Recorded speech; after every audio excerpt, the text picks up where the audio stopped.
glad to have you aboard from the Big A, the Orioles and the Angels. Bill Bradley has just rounded his second base for one out to start the game against Chuck Finley, the left-handed all-star of a year ago, starting tonight for the California Angels.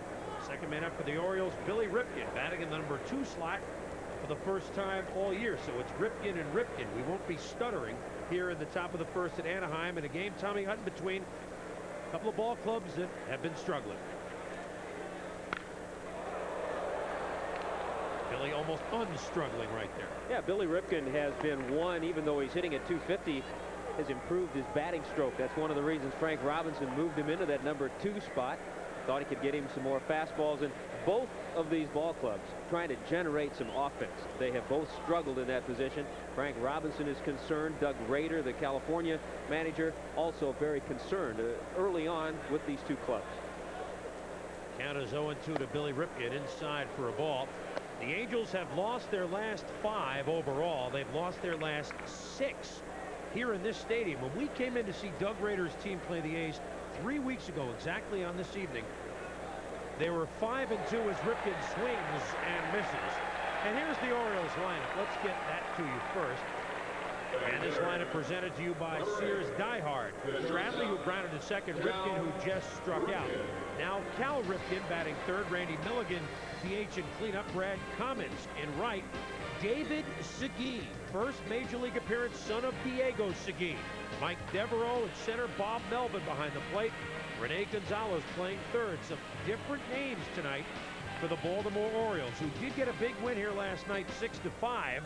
in a game that they look hopelessly behind against Burt B. Home Blyleven. But then erupted for 5 runs in the 7th inning, in an inning that they really shouldn't have had. And Frank Robinson's hoping that that's the thing that gets the worm turned, that they use that win from way behind and get a winning streak going out here on the coast. Yeah, he needs to get that worm turned and get this guy on track too, Cal Jr. Cal Sr.'s always on track. Yes.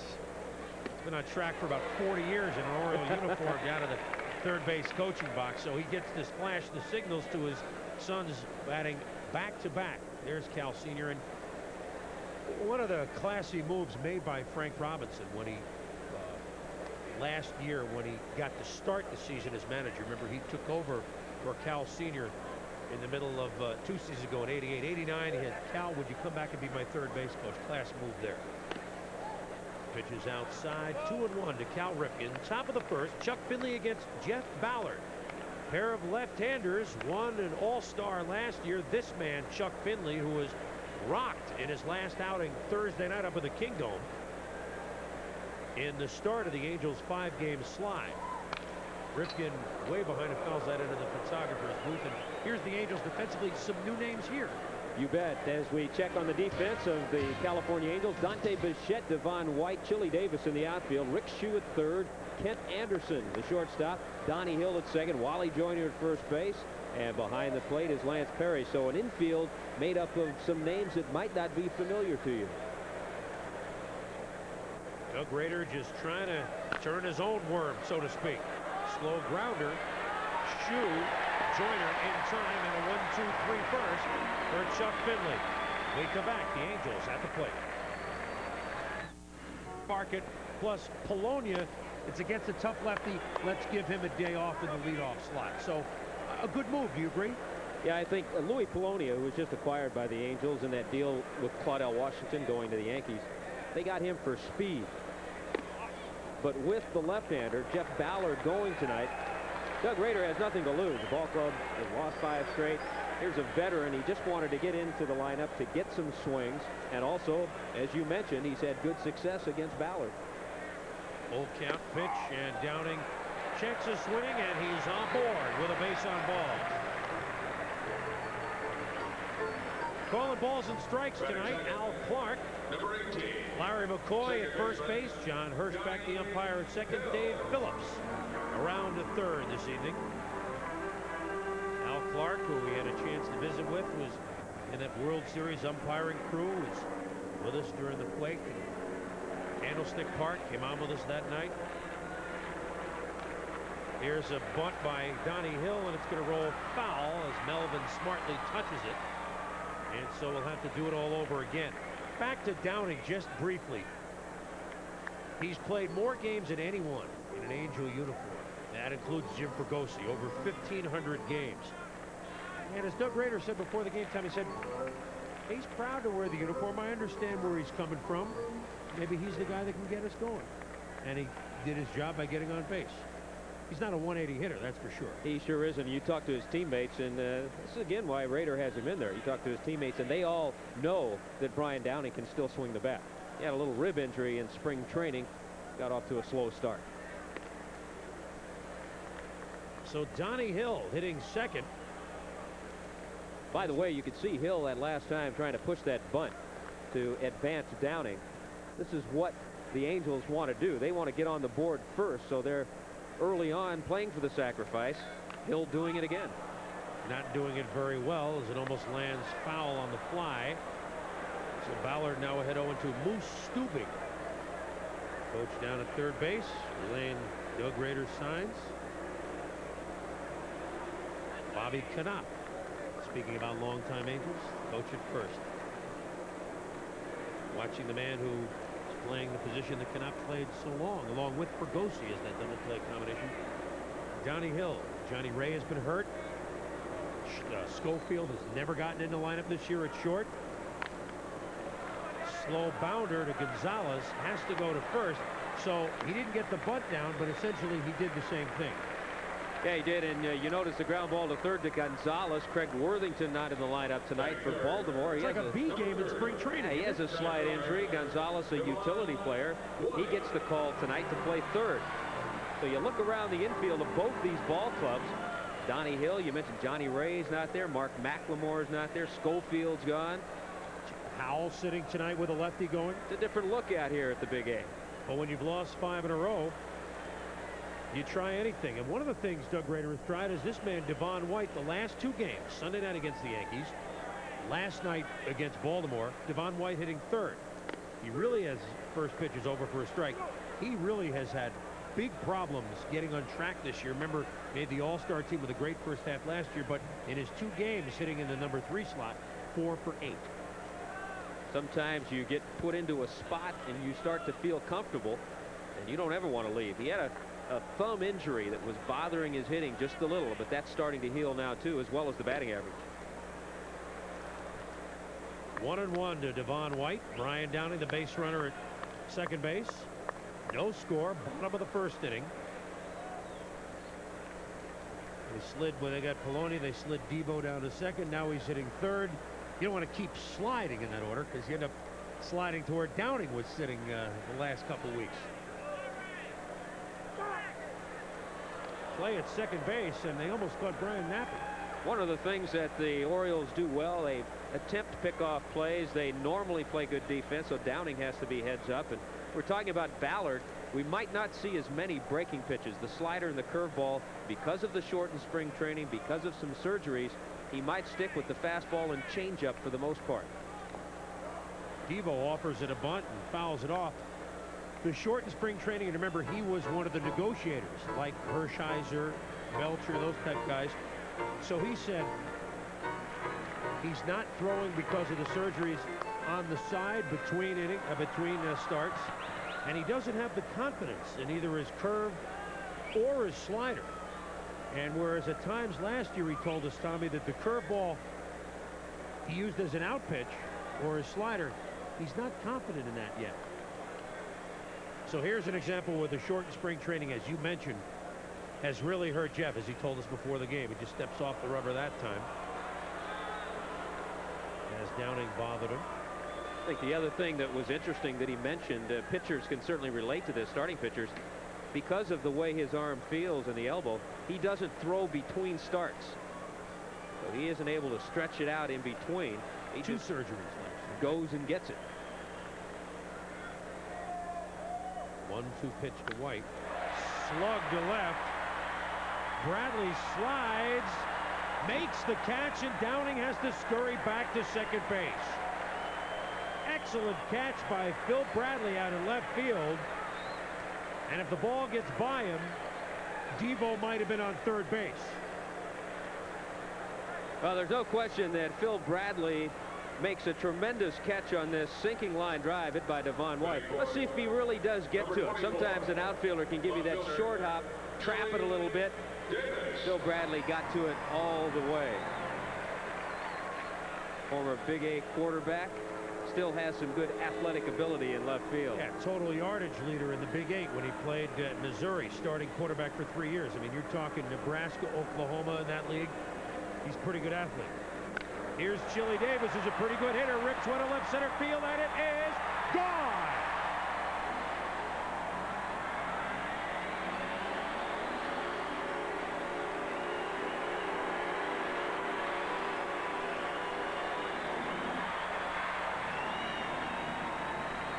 Last night in the first inning, the California Angels scored 4 runs. It was their biggest run output in a single inning all year.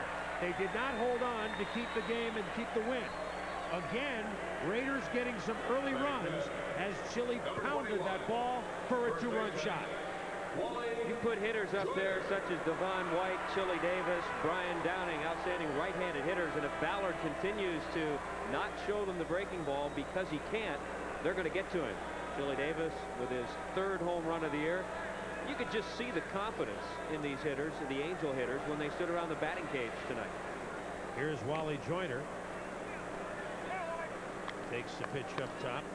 One more look as Ballard takes his peek at Downing. A breaking ball right there, but because of the surgeries possibly, not as sharp as Ballard would have liked.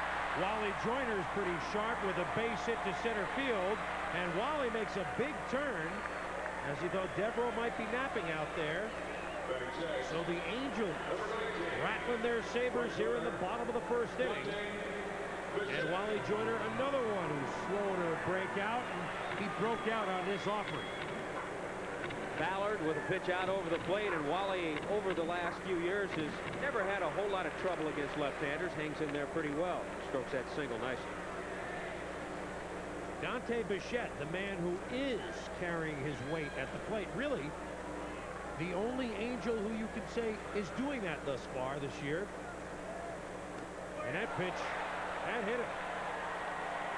Well, Wally doesn't see the sign yet. He keeps running, but he'll go back in a second. So there's a curveball that curves so much. It was about 4 feet inside. Yeah, that's called just taking one for the team. Dante Bichette, who leads the Angels with his 15 RBIs. Watch this big curveball. They might as well take a curve for the team rather than a fastball. He scooted back as far as he could go and then realized it was the curveball, and said, well, I'll just take that up above the ankle and move another runner into scoring position. And that also moves Alvin Jackson to the mound, the Orioles pitching coach, to discuss things now. And they have to be concerned. I mean, Ballard has pitched well. His ERA at 3.27 is actually better than it was a year ago when he led all American League lefties with 18 wins. And actually, Ballard last year, the only guy to beat both 20-game winners in the American League. He beat both Dave Stewart and Brett Saberhagen. But Frank Robinson looking at Ballard, giving up his 7th Gopher ball of the season. And even though his team isn't getting him runs, that's not the problem tonight. As Chili solved, wasn't that bad a pitch to Chili, was it? The one to Joyner looked worse. One to Joyner was up a little bit more. Here's Lance Parrish, who a week ago tonight busted out of a season-long slump. One of our ESPN games with a pair of home runs in Baltimore. The second to last game the Angels won. That's 7 days ago, so that's not a good sign. Angels batted around last night. The first is their 7th batter. And Joyner, the runner at second base. Dante Bichette, the runner at first. 2 down. 2 across on Chili Davis's 2-run homer. The Angels looking for more. Here's a curve way inside. Yeah, so far Ballard hasn't been able to throw that breaking pitch for any kind of a strike, not even close. He told us that beforehand, and seems like he knows what he can do. Well, look what Parrish has done against the Orioles, and if you continue to show him that you can't throw that breaking ball over, and he's going to say it's going to click off in his computer up there, hit the fastball or changeup from Ballard. Parrish missed the last 3 games with a knee problem. 1-1 pitch hit to short. Cal to Billy. And the Angels are out in the first. But Chili Davis's 2-run homer has given them a 2-0 lead. First, let's check the scores. We'll start it in the American League, where the Oakland A's have won again, 5-0. They shut out the Yankees, 8 of 9. Ron Kittle, 2 home runs as Chicago beats Toronto. Minnesota and Cleveland, it's 6-5 final. They win their 6th in a row. Kansas City and Texas. Nolan Ryan was banged around in the first inning of that game. Let's move to the National League now. The Cubs beat Atlanta. Andre Dawson, the game-winning home run in the 11th. Maggin had 2 runs batted in as the Mets beat the Giants. Pittsburgh all over San Diego. Montreal beat L.A. earlier. You saw Wallach with 2 home runs in that game. It's all tied up in Houston. Back to you. All right, John, thank you. Boy, those Pirates. The only time they lose is when we have them. Jimmy Leland's Buccos. Yep. Chuck Finley says thank you to Chili Davis for the 2-run homer, and now he works to the cleanup batter here at the top of the second. Randy Milligan outside for a ball. Now, Milligan can hit the long ball, and a few years ago at Tidewater led the International League in batting as well. But he's hitting cleanup tonight, Tommy. Brad Cummins, who's with his 3rd team this year, hitting 5th. Doesn't look like a lot of runs are coming out of it now that I've said it. Well, and then followed by youngsters playing his first major league game, David Segui. Orsilac sits. Finley sits tonight. There's a strike call to Milligan. And that being because the left-hander, Chuck Finley, is on the mound. So really, we talked about what Doug Rader has done tonight. Frank Robinson's done the same thing. Of course, Frank's going to see another lefty tomorrow night, Mark Langston. So this might be the lineup again. We'll see. That pitch missed. It's 3-1. Only player ever to win the most valuable player award in each league, Frank Robinson. 4th all-time home run hitter, 586. And Milligan is on with a base on ball. Told Frank before the game, it's a good thing by the time I started announcing that he was a manager, no longer a player. I would run out of backs. Here's Brad Cummins. Began with Cleveland, released at the beginning toward the end of spring training. The Giants picked him up for a few weeks. Acquired by the Orioles May 2nd. Waivers. Batting 5th tonight. Number 49 in your program. Pitch inside from Finley. He had a great line. Saw him on the bench prior to the ball game. Said, gee, you've worn a lot of uniforms this year already. He said, that's all right, as long as it's a major league uniform. Yeah.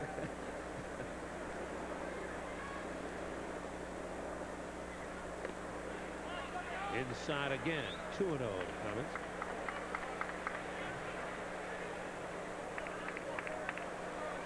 At Anaheim Stadium, the California Angels lead the Baltimore Orioles 2-0 in the top of the second. Chris Berman along with Tommy Hutton. Glad you could be aboard. 2-0 pitches ripped foul. Last inning, we touched a little bit on the pitches of Jeff Ballard. Now with Cummins, the hitter, he's facing Chuck Finley. Finley basically will throw 3 pitches. Fastball, a curveball. His best pitch is forkball. 6'6", 212 pounds from Monroe, Louisiana. All-star a year ago. Cummins way out ahead of that one. And it's 2-2. Speaking of the forkball. It's nice of him to throw it, as you mentioned. See, we have a very good relationship with these players. It's nice of them to come through for us. Well, at 6'6", he can hear us all the way up here. Not quite the figure that J.R. Richard was on the mound, but imposing in his own way. J.R. was even taller at 6'8". Full count now to Brad Cummins. None out. Top of the second. The Angels lead at 2-0. Randy Milligan, the runner at first base. Finley 16-9 a year ago with an ERA of 2.57. Hitters hit .233 against him last year, 7th best. And he K's Cummins for out number 1. That's what a pitcher can do when he has that good off-speed pitch. Finley with the forkball and breaking pitch, but watch what he strikes Kaminsky out on. Pitch dropped, bottom fell out of it, got him with the good forkball. That's the one he'll use to get the strikeout. Father and son Ripken, father and son Griffey move over. Father and son Segui Diego, the father, longtime pitcher, David Segui. First major league at bat, and he looks at a strike from Chuck Finley, leading the International League in Rochester, hitting .349. No homers and 16 RBIs, and supposedly an excellent fielder. And an interesting trip to California today. Strike 2. Yeah, he was in Rochester with the ball club, the AAA affiliate of the Orioles. Got a phone call very early in the morning in his apartment. Didn't want to answer.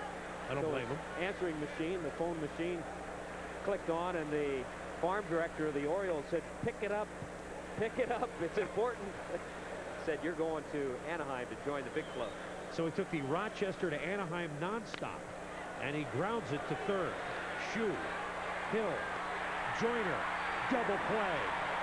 So his first major league at bat is a double play. 2-0 Angels.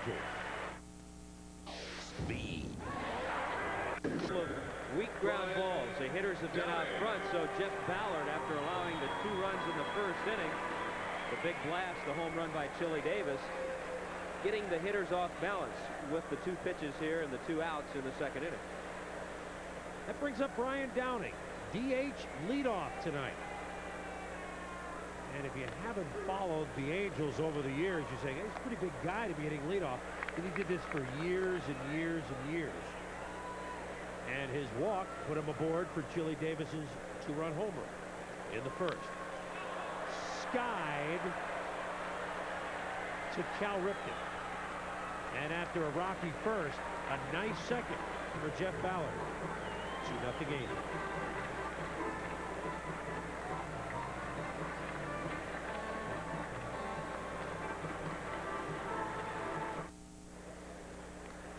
Welcome to the Hotel California. Any time of year you can find us here, especially if it's Tuesday night, the second half of a doubleheader. Tommy, both the Orioles and Angels, leaders at the All-Star break last year in their divisions. When they checked into the hotel this year, they found the accommodations a little different than last year. Yeah, they have each had their problems. We'll probably see some of those tonight, but defense is important. Both clubs have struggled defensively, and I think one of the other reasons is Finley gets ready to work here to get the third inning underway, and we'll talk about it as he works to Mike Devereaux. Last year, the Orioles kind of snuck into town. Nobody was aware of what they could do. There were times, I'm sure, ball clubs held back their #1 pitcher for the next series. This year, everybody's ready. The next series. Yeah, everybody's ready for the Baltimore Orioles.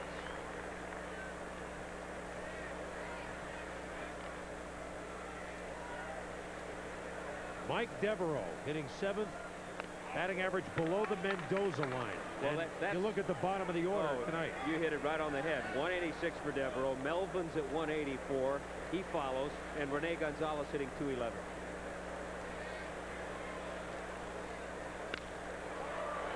Shot to center field. Devon White with the easy grab, and Devereaux is gone. If both of these pitchers, Finley and Ballard, have their good stuff, we'll see a lot of hitters fool. A lot of hitters off balance. We saw that last inning with Ballard. Same thing with Devereaux facing Finley on that last pitch. Here's Bob Melvin. Good defensive catcher. Both he and Tettleton have really struggled at the plate. So the Orioles this year have gotten nothing offensively out of their catching crew. Except Melvin sends one to the right center field alley. Bichette is there. Thought that ball would carry a little bit farther. He hit it well, but there's 2 down. Bob Melvin, the better defensive catcher of the two, talking about Mickey Tettleton, but they missed the bat of Tettleton, the home run power, but he has struggled. He struck out once every 2.5 times at the plate. Here's Rene Gonzalez spelling Craig Worthington, the normal third baseman. Number 88, a Gretzky-like number. And since Rene Latchman is still around and has been in the league a lot longer than Rene Gonzalez, I cannot call him "Don't walk away, Rene." Latchman owns that. Frank would be happy if he got a walk against Chuck Finley, as the count is 1-1.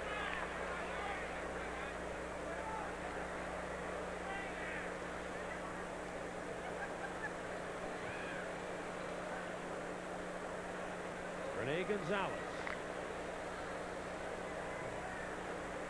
Play all the positions in the infield. Swings and misses. 1-2. He's a very valuable utility player for Frank Robinson. Frank has confidence in putting Rene at third base, shortstop. He originally came up as a shortstop, and he can play second base. Well, it's useless to be a shortstop in the Orioles organization, isn't it? Not going to get a lot of playing time. Well, Billy Ripken came up as a shortstop, and he got to Charlotte and said, well, why don't we switch you to second base? Good idea, because that man just keeps going and going and going. Pretty soon will be second to only Lou Gehrig on the consecutive games playlist. That man, Cal Ripken Jr., has played over 8,000 consecutive innings, or did until that streak was broken. Not 800, 8,000. That's obscene. Full count pitch to Gonzalez. Fouled back. I started to figure that out one day, and I went back all the way to Little League, through high school, minor leagues and major leagues, and I didn't play that many innings. You played 12 years in the Major League. That's incredible. 20 home runs or more every year, which is why Gonzalez doesn't play much shortstop. Full count pitch again to right field. Bichette will be there. 9 batters have gone to the plate against Finley. He's got him up. Angels lead the Orioles 2-0 bottom of the third thanks to Chili Davis's 2-run blast off Jeff Ballard in the first inning. Donnie Hill leads off and fouls one back. Grounded to third his first time up. He's a guy that can play all those positions as Gonzalez can. And a shortstop on this team means that since Schofield has been hurt so much last year and not even got in this year, you play a little bit more than you do if you're back shortstop on the Orioles. Ball one. Yeah, Donnie Hill has been resurrected, so to speak. He had some problems with contact lenses. His eyes were watering, but that's been corrected. He was released by the White Sox. Now back playing. Hits one to straightaway center that Mike Devereaux puts away. One down. That'll bring up Devon White. Center fielder, Devon White.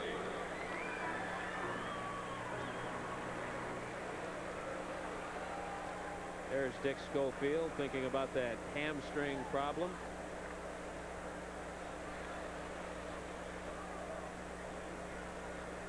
Devon White flew to left field his first time up, fouls one meekly into the Angel dugout. As we said before, this is the third game in which he's hitting third. Had 3 doubles on Sunday night against the Yankees, going 3 for 4. 1 for 4 last night. And it's his third game batting third. He's working on a 1-1 count against Jeff Ballard.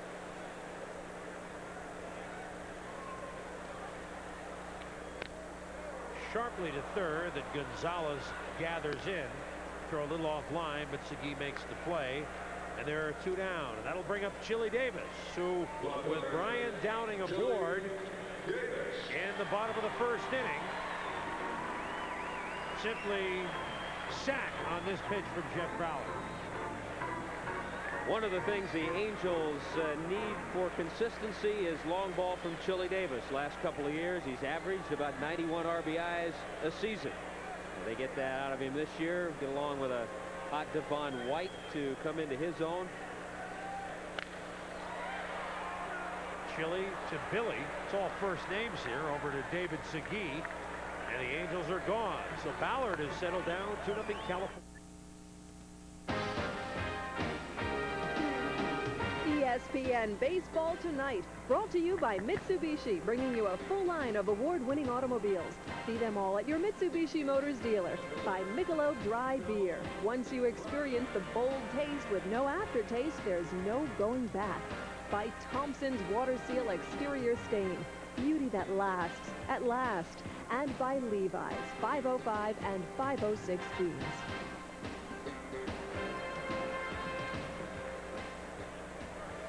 4th here at Anaheim. Chris Berman and Tommy Hutton. Glad you could join us here on our Tuesday night back half of the doubleheader. Chuck Finley working to the leadoff man for the Orioles, Phil Bradley, who grounded to second to start the game. Phil Bradley, one of the hard workers in this game, comes out early all the time and has worked a lot on his batting stroke. And baseball is such an interesting circle of people. One of the key coaches in his career has been Darren Johnson, his batting instructor with the Seattle Mariners. Now here's Bradley with the Orioles. Darren Johnson's the batting instructor with the California Angels. That pitch way back to the screen. There's Darren. DJ helped Phil Bradley learn how to pull the ball, learn how to hit the ball with a little more power, yet still not lose that average. And I saw them even early, about 4 o'clock this afternoon. Phil went over just to talk a little bit with Darren. There's a good, tough pitch from Finley to even the count at 2. Hit 303 times as a Mariner, a lifetime 300 batter as a Seattle Mariner, the only one in team history to be that way. Didn't hit for the same sort of average as year with the Phillies or last year with the Orioles. Smokes one past Cal Ripken Sr. We talked about his athletic ability with 3 years starting quarterback, All Big 8 quarterback at Missouri. And he made a fine catch in left field a little earlier in the ball game. 2-2 pitch. It's to right field. Bichette is going back and nonchalants it near the wall to make the catch. One down. Let's go to John Saunders, and I guess the Royals didn't nonchalant it, John. Oh, earlier tonight, anything but nonchalant against Nolan Ryan. Gerald Perry with the grand slam here. That made it 5-0. Nolan lasted 2/3 of an inning, his shortest stint since 1988. Second straight game, he gave up 5+ in the first. It's 9-4 now. And pass the word. The Royals are warming up. So is Chuck Finley as he smokes one past Billy Ripken. The only problem with their 5-0 win today over the Yankees, the Athletics aren't cooling off. No, and don't the California Angels sense the urgency of that? Although, as you look at Billy, Rader said, you know, we have to play the golf course, not the leaderboard. We got to start parring and birdieing and not worrying about the leader. Ground ball to short. Ken Anderson to Joyner. 2 down. Doug Rader's former team, the Houston Astros, our Sunday night game this week. At 8 o'clock Eastern time, the Astros travel to Pittsburgh to take on the NL East leading Pittsburgh Pirates. Sunday night, 8 Eastern. John Miller, Joe Morgan. John here tonight, of course, as his regular job, or excuse me, his regular job now is ESPN. He's moonlighting as an Oriole announcer. He'll love to. The Orioles have loved to hear me say that. But that's all right. Roland Heeman won't get upset. We have an in with him.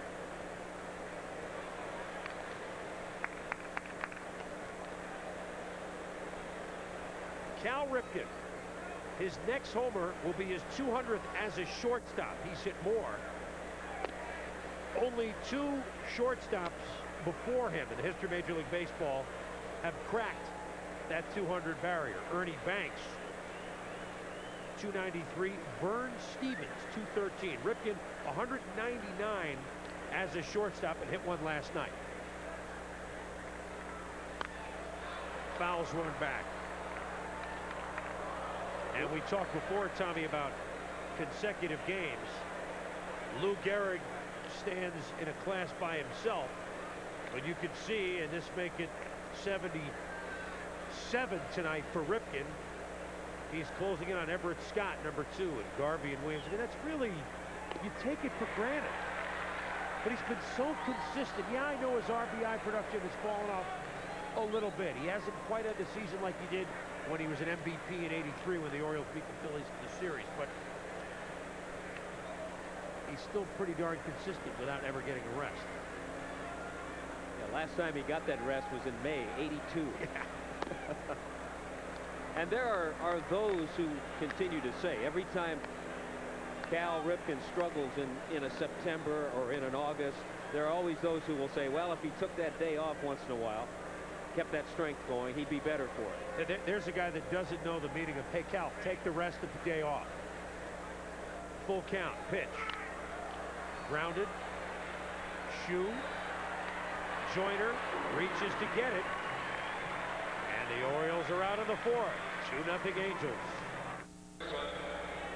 Handing out the All-Star ballots here in Anaheim. The Angels behind Chuck Finley lead Baltimore 2-0. A lot of guys on these two teams do not have All-Star type stats. Wally Joyner was an All-Star his rookie year. What a rookie year that was in '86. Leads off the bottom of the fourth against Jeff Ballard. Sharp single up the middle. His first time up. Wally World. Only 5 hits his last 29 at bats. So they're looking for him to bust open. And I don't know if it was a good thing for him, Tommy, or a bad thing for him to have 2 straight years of 100+ RBIs. Everybody thought he was Don Mattingly. That could be a curse in some ways. Yeah, after those 2 years, you started hearing those comparisons when, in fact, I think Wally Joyner's the type of player that's going to drive you in 75, 85 runs, going to reach maybe 20 home runs, between 15 and 20, going to play very good defense at first base. And if you start to expect more, then you're always going to be disappointed. Just throw him out there, let him do his job. And he does it very well. In the field, only 4 errors last year. And he does it pretty well at the plate as he sends it back, gone!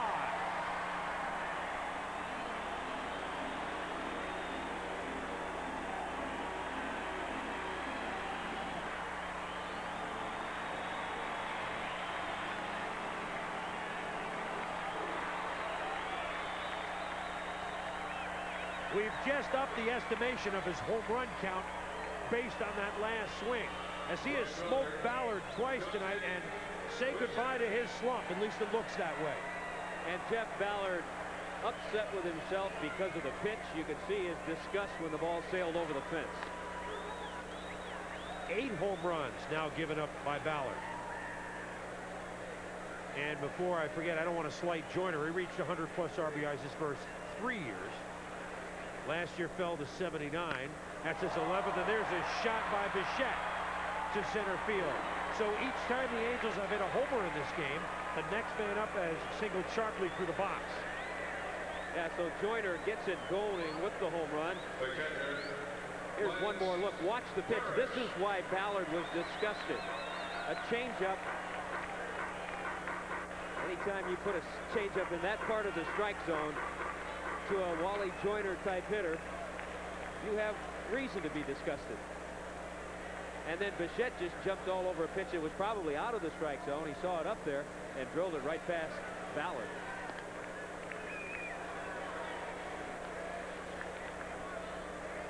Here's Wally feeling a little bit better.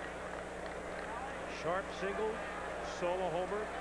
Here's Lance Parrish, who's feeling a lot better. He had a knee problem that kept him out of the lineup the last 3 games. John Orton, young catcher, did the work behind the plate. Off speed, and Parrish smokes one to center, but Devereaux has room, and Bichette goes back to first. So Ballard didn't fool anyone in the first inning, cruised along in innings 2 and 3, and Al Jackson is going to chat with him again on the mound. You know, there is some hope on the horizon for the Orioles, and Ben McDonald, we haven't talked about the young right-hander out of LSU. He started in a ball game tonight for Rochester against Tidewater. He went 6 innings, gave up just 4 hits and no runs. They expect to have him pitch one more time. He'll be going on Saturday. He threw 90 pitches. Hopefully Saturday they will get some more pitches from him. And so if Ballard starts putting it together, Frank Robinson at least can say, I'm going to get this big right-hander on in my rotation, Ben McDonald. Brian Holton warming up very quickly in the Oriole bullpen. McDonald's last outing was last Thursday when the Orioles went into Rochester for their annual visit. He pitched for Baltimore against Rochester, and Rochester lit him up like a Christmas tree. Yeah, there was a question for put to Frank Robinson before that game. He said, how come you didn't pitch Ben McDonald against the Orioles to getting Major League competition? He said, I didn't want to build up his confidence. Frank's handing out one-liners like Jay Leno. He said, I wanted him to work against some competition. Pitch to Rick Shue, who grounded to short his first time up. 3-0 Angels. Frank also had a line about Sam Horn, who went on the DL as they brought up Segui. Horn in a big collision. Said after that, remember the opening day when he had the 2 3-run homers in Kansas City? Well, I think Sam will put together some good numbers, but maybe not the 70 homers and 320 RBIs that everybody is talking about after game 1. So Frank has learned to, the more you can do, the longer you stay around. If you can be a comedian on the side, what the heck? But he'll be laughing a little more if his Orioles get going. And if his ace, Jeff Ballard, gets going. 0-1 pitch to Shue. Ground ball to Gonzalez. Billy Ripken. Segui. And Ballard settles down and gets the double play. We've played 4 here at Anaheim. Joyner's solo homer has given the Angels a 3-0 lead.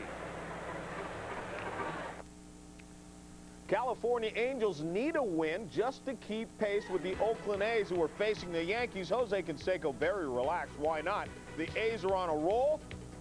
And this is Mark McGuire knocking in Carney Lansford. Jose Canseco is coming in as well. He is in there, the slide. The A's have won 8 of 9. The Angels 10 games back right now. Let's get back to Chris and Tommy. The Hotel California. What a lovely place. What a lovely face. 3-0 Angels. Top of the 5th. Chuck Finley has allowed 1 base runner. That was Randy Milligan. This man on a base on balls. He was quickly erased in a double play. As we head to the top of the 5th, Finley has faced the minimum 12 batters. I heard all the Angels fans out there saying, shut up, Chris, don't say it. But if you're just tuning in, thought you might like to know.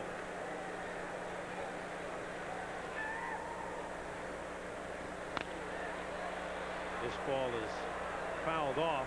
You know, we saw Wally Joyner hit the home run off the left-hander Jeff Ballard. Chuck Finley is extremely tough on lefties, and that's the other reason Frank Robinson, with all the right-handers tonight, he's only allowed 2 home runs in his career to left-handed hitters. Pretty good ones, George Brett and Freddie Lynn. Well, they'll hit one off anyone. Here's Milligan, hit one foul. Joyner will give a chase to the out of play. To elaborate on your point, last year left-handed batters at 172 against him. Right-handers at 243, which isn't great, but at least it's above the famed Mendoza line. You mentioned George Brett. It's one of his humorous statements. Randy Milligan, cleanup batter, DH tonight.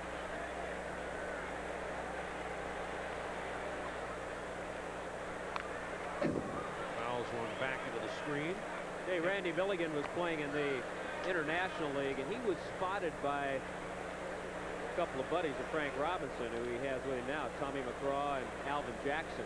They liked what they saw, and they said, you need to get this gentleman. He can give you some right-handed power. So they acquired him. He's a very patient hitter. He'll take the base on balls, as we saw back in the 2nd inning, and also has the power. Well, that year at Tidewater, 29 homers, 103 RBIs, 326 and 87. So maybe you and I might have been able to spot that this is a guy you ought to get.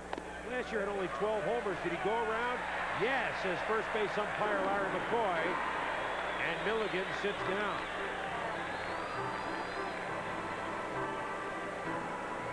Finley kind of lulled Milligan with some off-speed pitches. Milligan couldn't stay away from this one that went down and inside. Expect that breaking pitch again. Tough call. First base umpire Larry McCoy, though, giving the strike sign. Brad Kaminsky. Second at bat. Struck out in the 2nd. 3rd team this year. Tribe, Giants, Orioles. It's only May 8th. Trying to set the Dave Kingman record of playing in all 4 divisions in one season, which that's a pretty good record when Mom did that. Well, Kaminsky originally came up with the Braves, and they thought he was going to be the next outfielder to play along Dale Murphy for the next 10 years. That did him a big favor, comparing him to Dale Murphy. That just didn't happen. He had some tremendous minor league seasons with the Atlanta organization, but he has also spent time with Milwaukee, as well as the others that you mentioned. And Texas leads one to right center field, and the Orioles finally have a base hit off Chuck Finley. So Chuck went 4 1/3 before surrendering his first hit, and that a little sawed-off shot to right center field to Kaminsky. Well, when you're working on a no-hitter, even though it's only the 5th inning, you hate to give up that sawed-off shot to be the first one. Kaminsky with a .219 lifetime major league average does get sawed off, and all Finley can do is watch it sail over Donnie Hill's head. So here is David Segui, 24 years of age, his 2nd career major league at bat, and he won't have to go far to improve on his 1st career major league at bat. Grounded into a double play in the 2nd inning. He's been up for a long time. I don't mean up at the plate. As you mentioned, started his day in Rochester. Grounds one foul. Sounds like one of our days. You going back to do the Blue Jays games on Wednesday night. Me coming out from everybody in Connecticut commutes to the West Coast every week. But this is a great showcase. We're happy to be with you here. Tuesday night, back half of the doubleheader. Chris Berman and Tommy Hutton. We're talking baseball. We'll talk it anywhere. They want us to go to Australia. We'll do the games there. Japan, the Yomiuri Giants at the Tayo Whales, no problem. Pitch to Segui, ball, it's 2-1. I don't think ESPN owns the rights to those teams yet, but we're working on it. Leading the International League, 349 average. Pete Harnish will be starting tomorrow night against Mark Langston. Good pitch. Inside corner. That's a sneaky fastball. Finley, every once in a while, after the breaking pitches, will come inside, and that one just caught the inside corner. Good pitch. And that'll keep you thinking at the plate.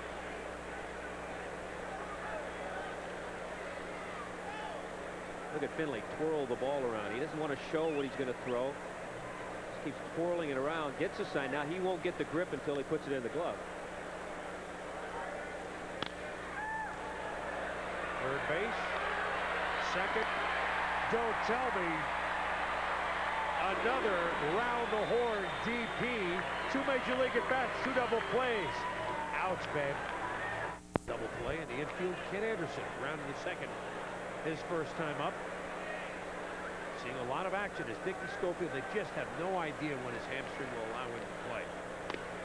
Strike 2, 0-2. You know, there was a rumor going around after the Angels obtained Luis Polonia that there was still talks going on, possible talks in acquiring Dave Winfield. And when you're struggling offensively, you start thinking about players who can help you offensively, even though Winfield has gotten off to a slow start. He's being platooned right now by Bucky Dent. Anderson to left. Bradley can't come in and make the dive to make a second scintillating catch. And the number 9 hitter begins the 5th inning with a base hit. A little bleeder, but it does the job. That brings up Brian Downey. Raise some eyebrows, and they put him in the lineup tonight, not because they don't think he can do the job, but just because he hasn't been in there. He's saying, I can't come off the bench and pinch hit. I just don't feel comfortable. He walked in the first, scored on Chili Davis's 2-run homer, popped to short in the 2nd inning. Strike call.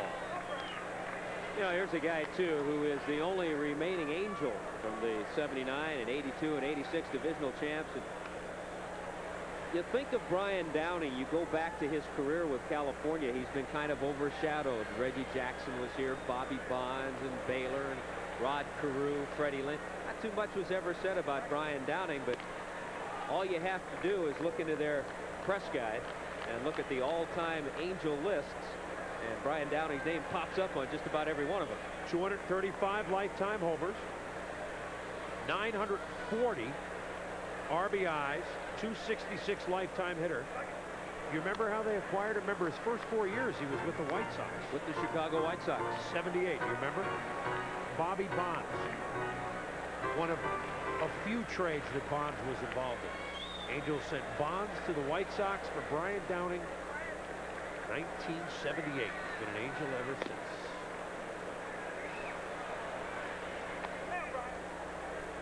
And you mentioned the Angel list, Tom? Ask and you shall receive. I love our Tuesday crew, don't you? Aren't many pages that he doesn't leave the list on. Has a chance to add to all those tonight. Getting a rare start. And he smokes one to deep center field. Back goes Devereaux. Back. It's gone. He just added to the list.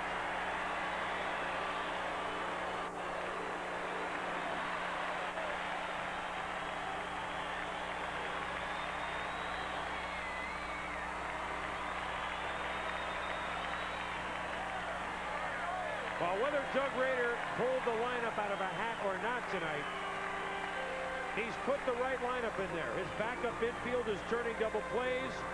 Brian Downing has hit the third Angel homer tonight, and they busted open a 5-0 lead against Jeff Ballard.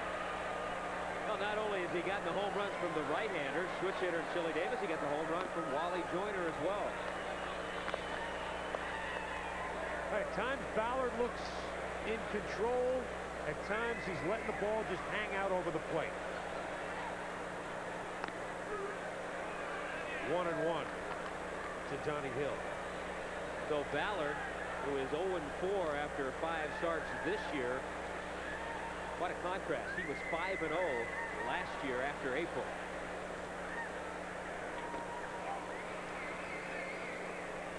And he was 9-1 at one start. Another look at the pitch by Jeff Ballard to Brian Downing. And again, everything that's been hit tonight, and this is generally the case, is something that was up. Like the changeup, another pitch up, but this time it's skied by Donnie Hill. Devereaux makes the play. And there's one out. Let's go east to John Saunders. Well, Chris and Tommy, the Phils and the Astros keeping it tight with defense. Glenn Davis at the plate. Knocks this one out to right field. Vaughn Hayes comes up throwing. Craig Biggio trying to go into third, but Rod Booker is there to apply the tag. He is out of there. At that point, the game stayed tied 2-2. Still there. Back to Chris and Tommy. All right, John, 5-0 California. And you mentioned lefties and righties who get homers. We've had a homer to straightaway left. We'd have a homer to straightaway right. We've had a homer to dead center tonight. Angels spray hitting about 400 feet away. That's why we gave you the dimensions here at the Big A. Early in the ball. It'll be a little hard to hit it out of the stadium, isn't it? Well, at one time, this was not enclosed with stands. There was an open area. You could look right out into right field, but the Los Angeles Rams used this as their facility, and they wanted to pack in more people for the football season. There's Wally, who hit a homer in the 4th inning. 5-0 Angels. One down, Devon White. 3-1 pitch from Ballard. Gets one foul. Now, we mentioned hitting one out of the stadium. Only one man, as you see some of the finals around the man, and that man, Frank Robinson, 24 years ago today, May 8th, on this day, the only man to ever hit the ball out of Memorial Stadium. When it rolled to a stop in the parking lot, 540 feet off of Louis Tio. This one a little bit shorter than 540 feet, about 100. I think it rolled to a stop on a crab cake. Yeah. Gonzalez makes the play. You know, Frank Robinson is an interesting trivia question here in California. Back in 1973, he was the designated hitter for the Angels. He still holds their record for home runs by a DH, 26. He holds a lot of records. We put Downing up there, 1-1-1. Well, Frank's got a few more. Frank's got about 3 or 4 more pages. And one of the very few Hall of Fame in the first, grounded to third in the third. 2 down, the Angel 5th. And this one is fouled back. Chile, in his 2 years as an Angel, has led them each year with RBIs, over 90 each year. You know, we've talked a little bit about both managers, and I think we have an example tonight of 2 managers who are getting that next chance. Doug Rader admits that he has learned a lot since his experience with the Texas Rangers. So does Frank. Frank Robinson, a much different manager than he was in Cleveland and San Francisco. Patience is one thing they've learned. Doug is relearning that this week. And Frank learned it in a hurry when he took over in '88 for Cal Ripken Sr. And their team lost 6 in a row. Cal was fired at 0-6. Then the Orioles lost another 15. Lost 21 in all. There's a shot to left. This will go for extra bases as Davis will go in with a stand-up double. So a home run and a double tonight for Chili Davis. And by the way, in case you're scoring at home, that's the 26th straight game in which the Angels have hit at least 1 double. That's an odd record, but they've added to it tonight. Never kept track of that one, but I'm going to mark that one down. 26? 26 straight games. Didn't get one the first game. And we can thank Chili Davis for that. Yep. Here's Wally Joyner. Solo homer to lead off the 4th. 2 down. Pitch down the ball. Wally, well, it looks like he's 15, doesn't he? Doesn't play like he's 15. He'll be one of those players when he's about 36, 37. They'll say, no, come on, you're not that old, are you? You've only been in the league a couple of years. Then they'll look at his numbers. Outside for the ball. I wish I had that problem. Mid-30s. You're not that old, are you? Nice problem to have. Wally came in a big slump. 4 for his last 28, but a sharp single and a long home run. Strike call by umpire Al Clark behind the plate. 5-0 Angels as Jeff Ballard has served up 3 homers tonight. Joyner, Chili, Brian Downer. Tonight has not been a Ballard of the thin man. And unless the Orioles start hitting in a hurry, he's still going to be looking for his first win. A month into the season, a year after he had 18.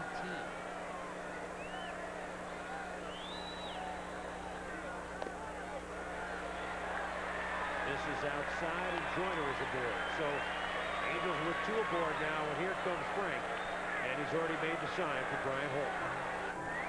He just wanted Ballard to work to Joyner. If he had gotten him out okay, the inning's over. But since the next batter, Dante Bichette, a right-hander, he wants to go to the bullpen and give his ball club a chance anyway with a 5-0 deficit right here. He wants to give him an opportunity.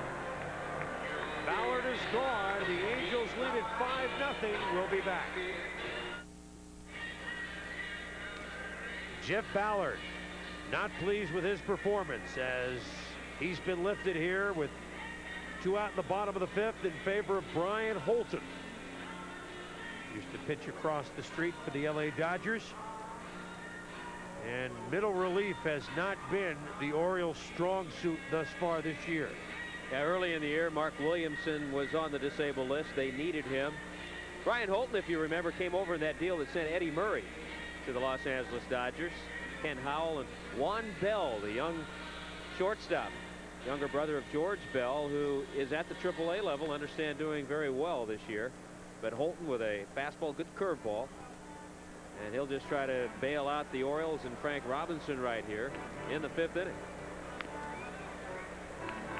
Frank just wants Holton to get this out because his team came back from a 4-0 deficit last night. 5-0, you got 4 innings to go, although you're facing a guy who, off of whom you've gotten only 1 hit, Chuck Finley. But any more runs, and Baltimore knows it'll be a quiet bus ride back to the hotel. Here's Dante Bichette. At least the short one. It's short and quiet. Short and not sweet, though. Dante Bichette hit by a pitch, single. He's not one of the Angels mired in a slump until tonight, and Holton pulls the string on his first pitch. Yeah, it was that good curveball. Bichette's been one of the bright spots for Doug Rader. He has gotten an opportunity to play, and as most younger players, once they get that chance, they go to the ballpark, they know their name's going to be in the lineup. It just instills a lot more confidence. Average creeping up on 300. And another thing he does for Doug Rader's club is throw runners out. He has 9 assists already this year. The Angel record for an outfielder is 16. I mean, we're only May 8th. 9 assists already. So Rader finally learning how to spell the name Bichette on his lineup card. And pronounce it. Although he's from West Palm Beach, Florida, it's not as if he's from Canada, and he smokes this one to left center field. Chile scores. Joyner holds up at third. 6-0.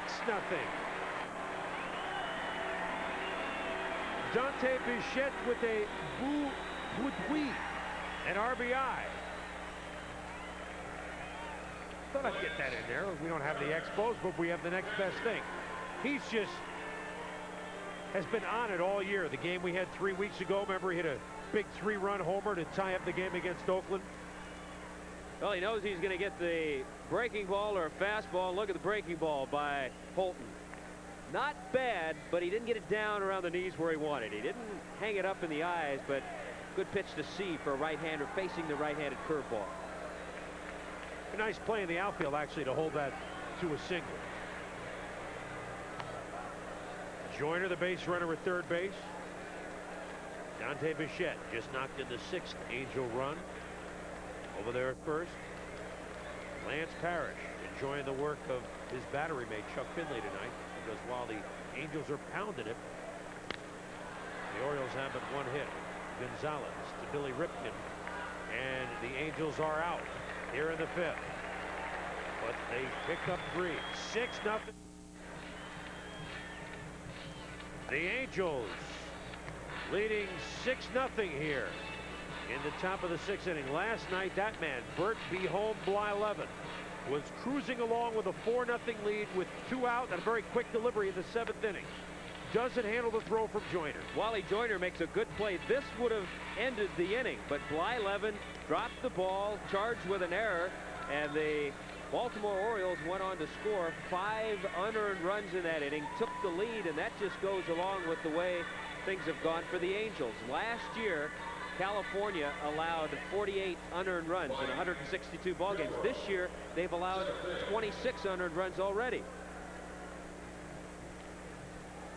But tonight, here at Anaheim, they're getting pitching extraordinaire from Chuck Finley, who has allowed only 1 base hit. That to Brad Kamensk in the 5th. And he works to Mike Devereaux. Finley has faced the 15 batter minimum through 5. And in a battle of lanky lefties, he certainly has outdueled Jeff Pollard, who is now out of the game as this one popped behind the plate, and Parrish makes the play. And you saw Finley with a nice move there, kicking the batting helmet out of the way, which was near Parrish, as he had to go back on the wind-blown ball in case he could have stepped on it. Of course, he was closer to his mask. That's a smart play by Finley. A lot of pitchers just stand out on the mound, watch the play take place, but Finley coming in, helping out. He's going to direct some traffic. If there had been others around there, he would have directed traffic, let Parrish make that play, but not only was he in there, he was making sure the footing was just right, too. Going to take care of your catchers. You bet, especially when you have a 1-hitter going. Well, I think Chuck Finley would definitely credit Parrish with a lot of his success last year. Turned around from 9-15 in '88 to 16-9 last year, as Bob Melvin, the Oriole catcher, has the 2nd Baltimore hit. He will try to make it 2 and run on Chile, and Chile doesn't give it a look. So Bob Melvin, not fleet of foot, hits one down the line, and trailing 6-0 went for 2. Got in there without a problem. And as you mentioned, 2 base hits now for Baltimore. Chuck Finley, one of those rare pitchers who has made the switch from relief to starting. Pitch up, and again, you see something in the eyes of a hitter. One of the rare pitches that Finley has hung, and Melvin hangs it out. Pitch to Rene Gonzalez is a ball. Finley, career high in strikeouts, which is not the type of game he's pitching tonight. He only has 2. Checked at 3. The reason we mentioned it is career high came against Baltimore last year, 15. Back on June 24th of '89. His last start at Seattle, but what a difference a start can make. 3 innings pitched, 6 hits, 7 runs allowed, 4 of them earned in a 10-8 California loss. The first of their 5 in a row that they have lost up till tonight.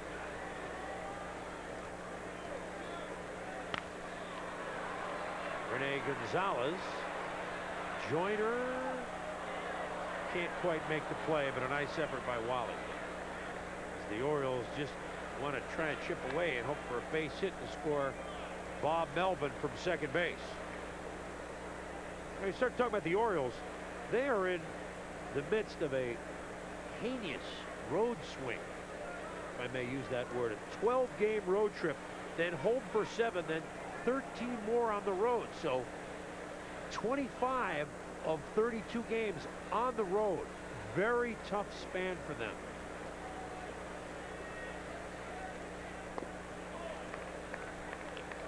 And their road stops thus far this year, Tommy, they've won only 1 in each stop. 1 at Kansas City, 1 at Detroit, 1 at Toronto, 1 at Seattle, 1 thus far at California.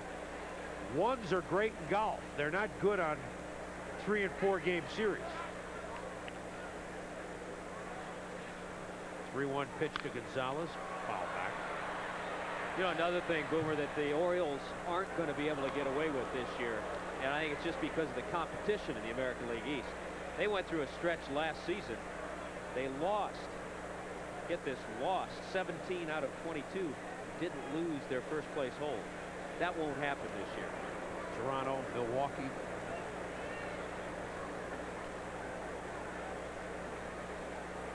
Yeah, life's a little bit different in the AL East. Of course, it's still nothing compared to the AL West, with Oakland in a class by themselves. I mean, the Angels begin tonight 10 games behind Oakland with the win this afternoon against the Yankees. Tomorrow night, speaking of first place teams, the Pittsburgh Pirates, 7:30 Eastern, host the Cincinnati Reds. The 2 Jackrabbit starts in the National League going head-to-head. Some of you will see the Giants and the Mets.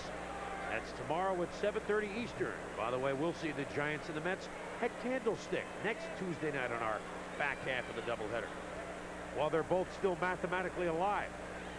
All right, don't send the letters. Base on ball. So Finley losing it a little bit.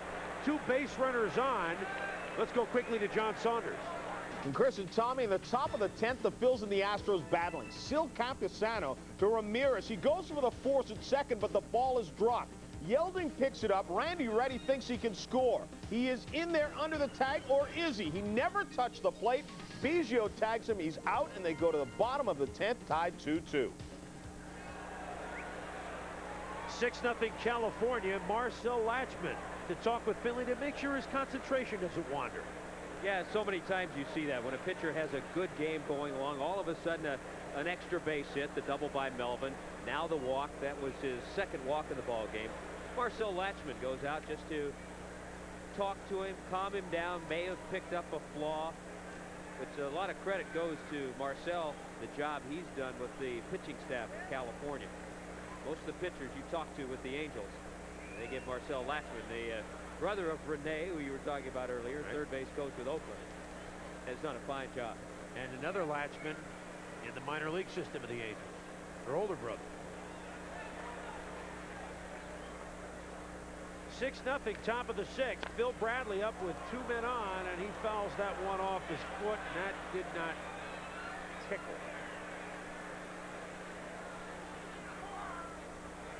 Just in case Mike Witt is up throwing in the California bullpen. And there's an oddity right there. There's a former starter. The guy had been their opening day pitcher for 3 or 4 years in a row. Now he's been relegated to the bullpen. You're talking about Chuck Finley. 3 years ago, he was a relief pitcher. 35 ball games, he only started 3, and now he's a starting pitcher.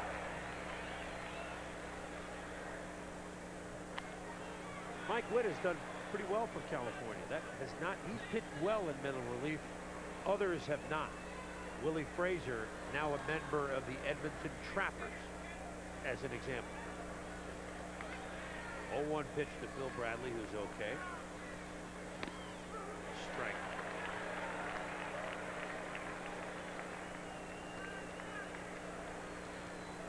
So if the Orioles are going to get something going, this might be a good time. First time they've had 2 base runners.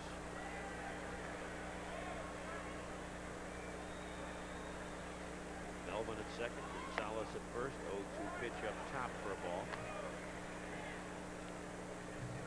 Have to be alive too with Bradley. He's type of hitter, as you can see the infield set at double play depth. Type of hitter, he'll do anything. He gets hit by a lot of pitches. Stands close to the plate. It's a nasty pitch. Bring out the fork. And now we know what Marcel Lashman told Chuck Finley. Throw more of those. Good pitch by the 6'6" left-hander to strike out a tough hitter in Phil Bradley. The ball dropped so much, and from that angle, it's almost hard to tell whether it was his curveball or the forkball. Nevertheless, a good pitch to strike out Bradley. 4 strikeouts now for Finley. Billy Ripken batting in the number 2 slot for the first time this year.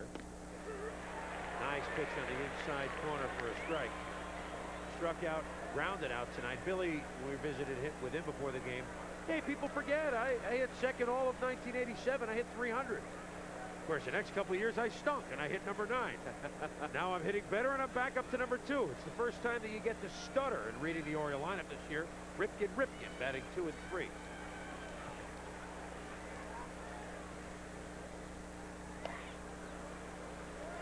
One and one.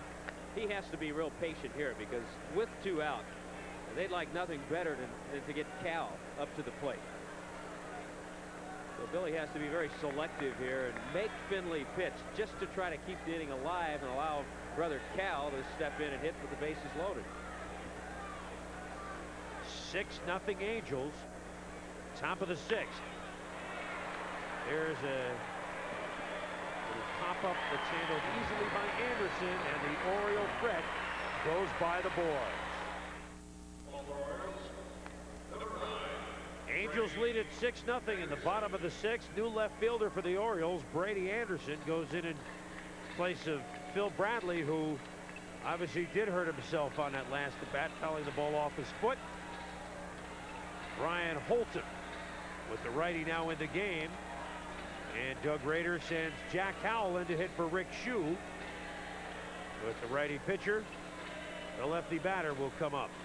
If there's anything at all that you do not know about Major League Baseball, check us out every day or every evening, as the case may be, on ESPN Baseball Tonight. John Saunders, of course, tonight. The lengthy evening in the studio. Dave Marish. Scores, highlights, features, predictions, analysis. Everything you wanted to know about baseball but were afraid to ask on Baseball Tonight. Jack Howell, one of those Angels mired in the slump. And he hits now for Rick Shue in the bottom of the 6th. And maybe Doug Rader figures by osmosis in this game, Howell will get out of his funk.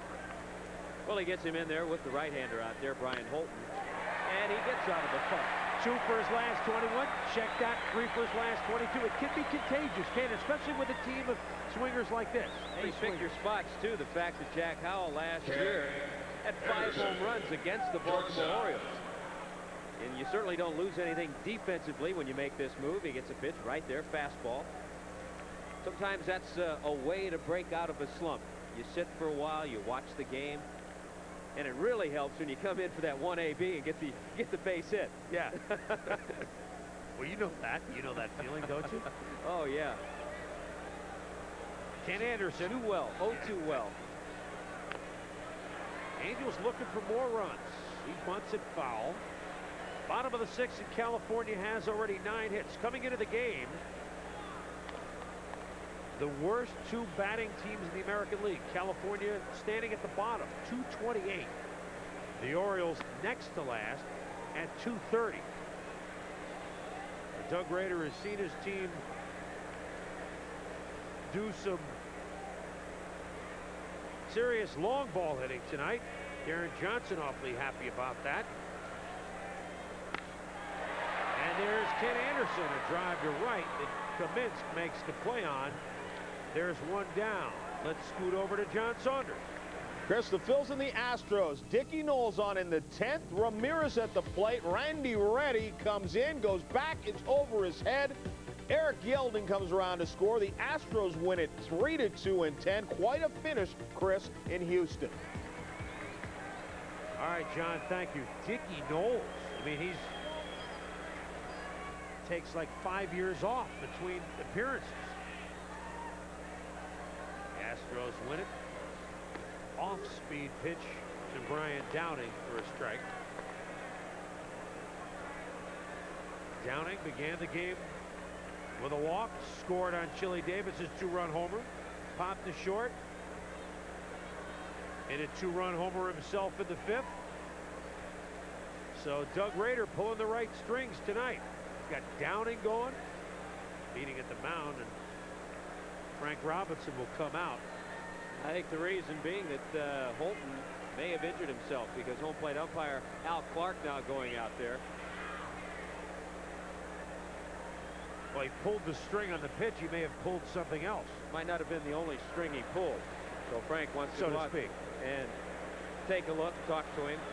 You know, we were talking about Wally Joyner and the way he appears with his youthful face. Brian Downing, you look at Brian Downing and you don't see a ball player 39 years of age either. Let's see what happened to Holton. There's young Brian. And he's going to have to come out. Let's see what happened.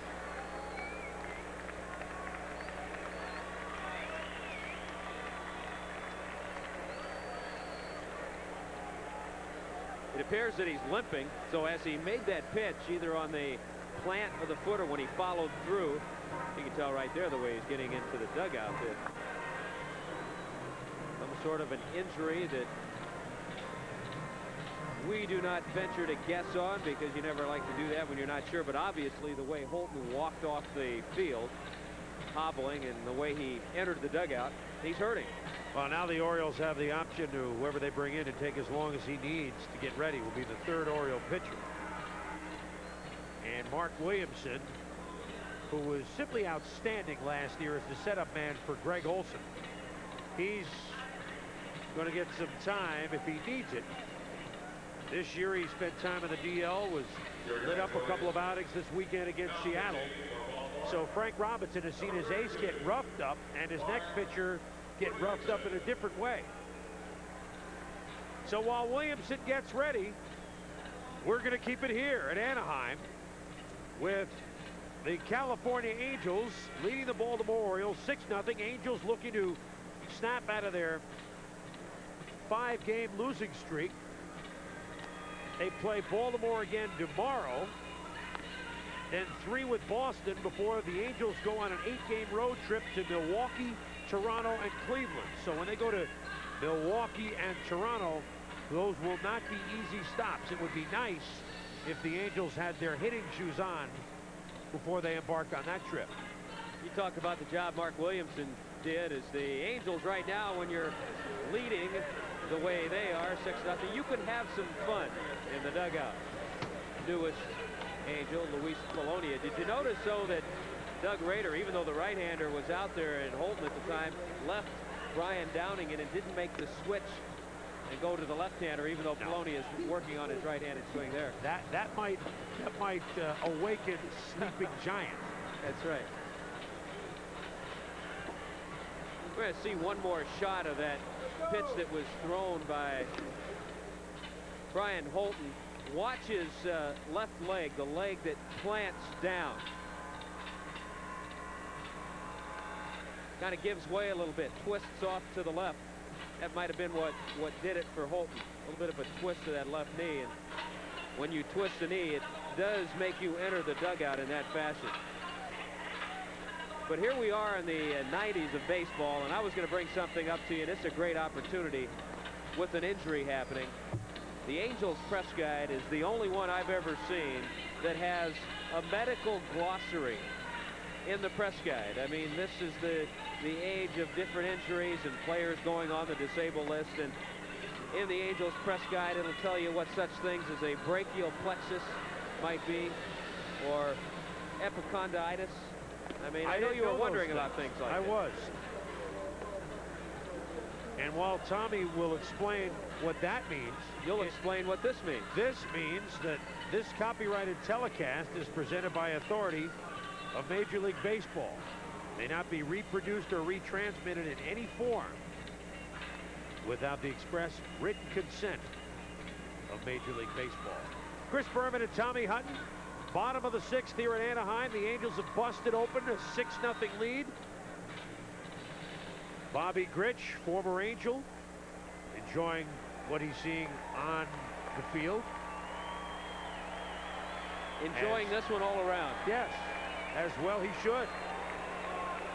His former teammate Brian Downing enjoying the fact that Downing has hit a 2-run homer tonight. Joyner with a solo homer. Chili Davis with a 2-run homer.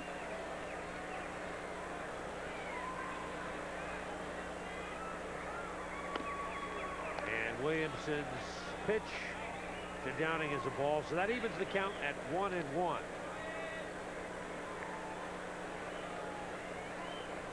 Montreal in our earlier game rolling over the Dodgers. Giants continue to have trouble.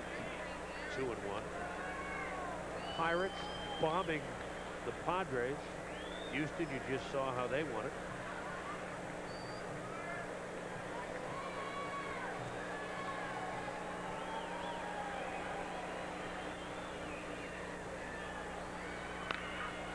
Downing fouls one back. Padres sort of an enigma. We've had them twice this year. One game they couldn't hit at all. The next game we had them 7 guys had multiple hits. It seems like they're feast or famine at the plate. And of course, when you give up 10 runs, it doesn't matter what you do with it. Well, they're missing Jack Clark too. He has some back problems. He's out for a few days. Notice Joe Carter played first base for the Padres the other day. Yeah, said all you have to do is stand around and make it look good. That's what he said. Wait till he gets some tough plays. Williamson delivers to Downing. Cal, Billy, Segui, and Williamson comes in and induces Downing to ground into a double play. We played 6-0 Eagles.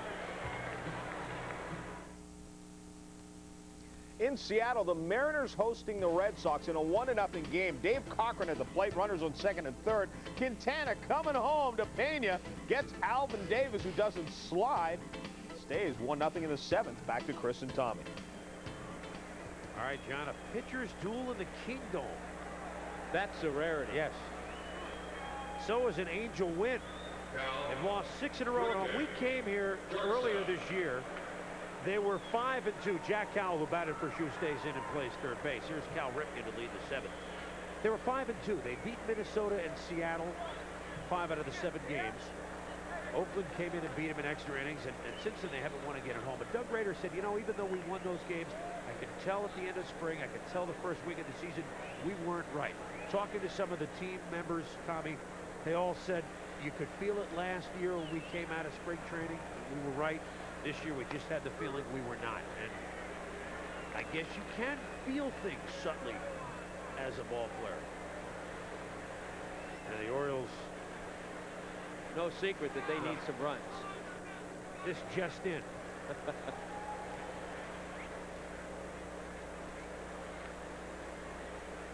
There's a guy who hit a homer last night. 8 years, 20 more home runs. Cal Ripken, run production has fallen last few years, but I mean he's still 80+ RBIs every year. Problem every inning. The problem that Cal gets into, he has a tendency to get out too much on his front side. And even though he picks up base hits, uses the hands extremely well. This time sending one out to Devon White. When he goes through a bad period, it really puts him in trouble. Ripken 0 for 3 tonight. His average dipping toward 225. We put this up for food for thought. In the 80s, the best improvement, these are the teams that improved from one year to the next at least 24 games. Cleveland and Texas had the next year fallen off big time. Now, we don't mean to say that May 8th, you know that the Orioles are not going to bounce back and get in it, but is that just some numbers we slapped up there? Is there a reason, Tommy? I think one of the reasons is what we talked about earlier, that intangible. All of a sudden, the teams are aware of your ball club. The other reason is if you have a successful year, such as the way the Orioles had last year, you're a little afraid to make too many changes. Baltimore didn't make a lot of changes this year. Down the right field line, and it hits foul. Bichette gives run. Of course, you improved 32.5 games. You say, well, what do we need to make changes for? That may be one of the reasons, huh? Yeah, I was talking the other night with Larry Sheets, who was part of the Baltimore Ball Club. He's now with the Tigers.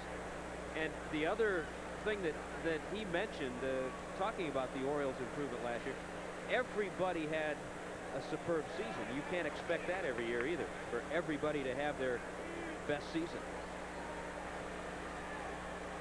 Pitch to Milligan is tapped foul. A man who was equaling his season of a year ago is Greg Olson. But when you're behind, you don't go to him, and he's being wasted in games like this. Can't get to him. A good example is the starting pitcher tonight for Baltimore, Jeff Ballard. Do you expect him to win 18 games again? So far, he hasn't pitched that way early on this year. He's won none thus far, and on his way to being 0-5. Yeah, after being 5-0, as you pointed out, a year ago at this time. Fastball up high, 2-2 to Milligan. Walked and struck out thus far. Usually plays first base. DHing tonight is young David Segui is making his major league debut. And now Clark with the emphatic strike 3 call. Milligan didn't like it, but Clark knew it immediately. He made the big time call. You can hear it up here in the booth. Yeah, no question about what Al Clark called this one. Look at the target by Parrish. He moves inside, and sometimes that helps an umpire making a call. Whether the ball was on the inside corner or an inch or two off the plate, Parrish had his target set up exactly where Finley put the baseball, and he got the call. 5 strikeouts now for Finley, who is pitching a gem this evening, allowing only the single to this man, Brad Kaminsky, and the double to Bob Melvin as we play with 2 down in the top of the 7th. The Angels looking to snap a 5-game losing streak. Tantalizing curve is outside. Finley a little bit more aggressive ever since the visit to the mound by Marcel Latchman. He had started to get a little lazy, left a few pitches up. He walked Rene Gonzalez, number 9 hitter. That's a pretty bad looking swing. That's a pretty good looking pitching line. The 1 base hit, a bloop single by Kaminsky. The other a double by Bob Melvin. There's a better looking swing that Jack Howell misplays for an error.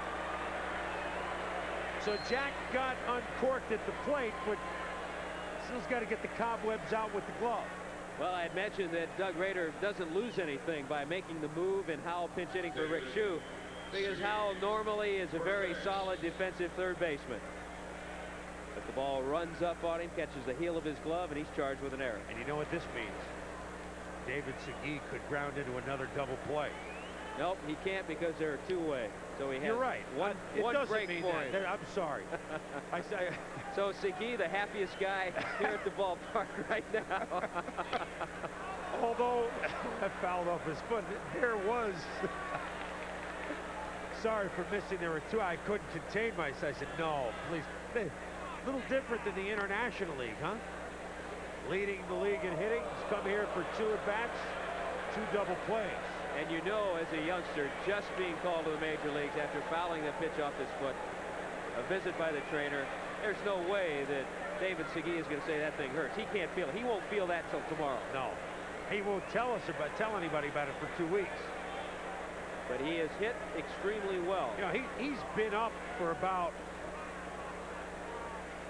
19 hours flying in from Rochester today, getting the call.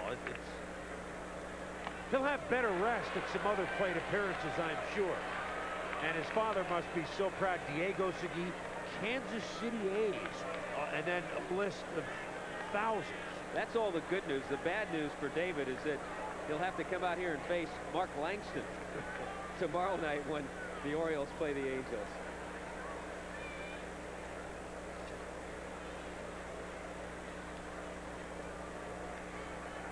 Yeah, and then he gets to go to Oakland for the weekend. That'll be fun. 1 and 2 count to David Segui, 24 years of age.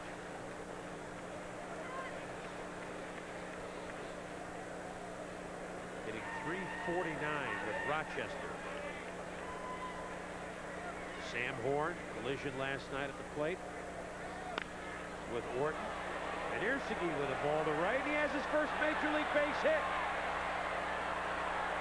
Kaminsky rounds third and will hold there. And he's an even happier guy at the ballpark. Congratulations. What a thrill that must be. Your first major league hit. A double down the line. A bloop shot. But they all look like ringers off the wall in the scorebook. You remember your first hit? Oh, everybody that's ever played this game remembers their first hit. And when he's about 45, 55 years of age, that blooping double down the line, he'll describe his first major league hit as a ringing line shot. Right. Down the right field corner. 2-base hit. A P off the wall. Congratulations. That's great to see. It is. Mike went up again in the bullpen as Kaminsky's at third, Segui at second, Mike Devereaux up. Nice pitch by Finley for a strike. Now I have to answer your question. Sure, I remember mine. It wasn't very elaborate with the tremendous speed I had going up the line. An infield single to deep short off left-hander Hank Aguirre. Ooh, Hank Aguirre. Routine grounder to second. Donnie Hill to Joyner. The shutout is intact. We've played 7. Well, the Orioles have batted 7 times. We'll have a run.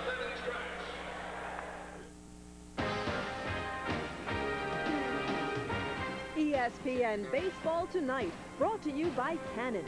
So advanced, it's the world's leader in 35mm photography. By Tempstar. Call Tempstar for a free guide to air conditioning. By Parts Plus. For name brands you can rely on, go to Parts Plus, America's family of auto parts stores. And by Daihatsu.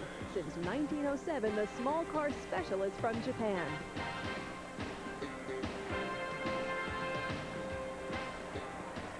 Chris Berman and Tommy Hutton at the Big A. The Hotel California. Our Tuesday night West Coast special. Flying your way every week. We hope you've enjoyed Chuck Finley. And where do we check in next Tuesday? Next Tuesday, we check in for the first time this year at Candlestick. Last year's National League champs, the Giants, having all sorts of trouble against a team that hasn't been great guns thus far themselves, the New York Mets. That's our game next week. Bay Area, always enjoy that. Johnny Hill fouls one back. And I'm going to look forward to that one. And by the way, the Giants have had pitching problems.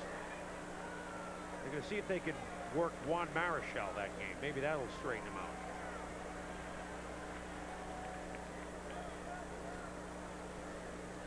That'll be a lot of fun.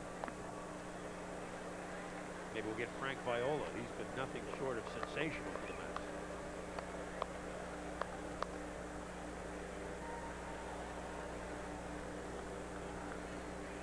Giants can hit him out, as have the Angels tonight. 3 home runs. Chile with a 2-run shot in the first. Wally Joyner, solo shot in the 4th.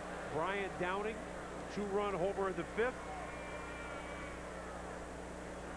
He added another run. Dante Bichette's base hit. That's where we are, as that one is just foul. Larry McCoy making the signal. Johnny Hill would like to get uncorked here at the plate. He's 0 for 3 tonight.